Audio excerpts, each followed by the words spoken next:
አዎ እመብርሃን ትሰማኛለች። አገኘኝ ለምሳሌ ምግብ የሆነ ምግብ ጎረስኩት፣ ጣፈጠኝ፣ በላውታ የሚጣፍጥ ምግብ ነው አብዬ አጣጥሜ ጎረስኩት አለ።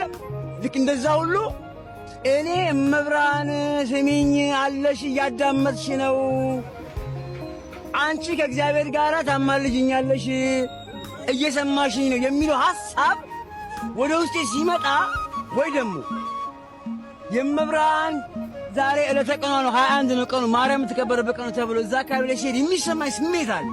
ስሜት ረዳኛ በደም ወንድሜ ተምሬው ገብቶኝ ቴዎሎጂ ገብቼ ዶክተር ሆኜ ዲግሪ ይዤ አይደለም ዝም ብሎ ማይም አንደበቴ የሚገባኝ ነገር ወንድሜ፣ ማንም አይገፍብኝ፣ ማንም ከላይ ላይ የማይነፍገኝ ማለት ይሄን ማንም ሰው መጥቶ እንደዚህ ና ብለኝ የማልሰማው በቃ ውስጤ ሐሴት ያደርጋል። ሌላ በተረፈኝም ቄሱ ስለሰበከ አንተ ስለሰበክ ጳጳሱ ስለሰበከ ፓስተር ከሌ ስለሰበከ ሼኩ ስለሰበከ ሳይሆን እኔ መንፈሴ ውስጤ እመብርሃን ታድኝኛለች፣ እመብርሃን ከእግዚአብሔር ጋር ታማልኛለች የሚለው አሳሰብ ውስጤ ስለገባ እሱን ይዤ ነው ያለሁት እስካሁን ድረስ።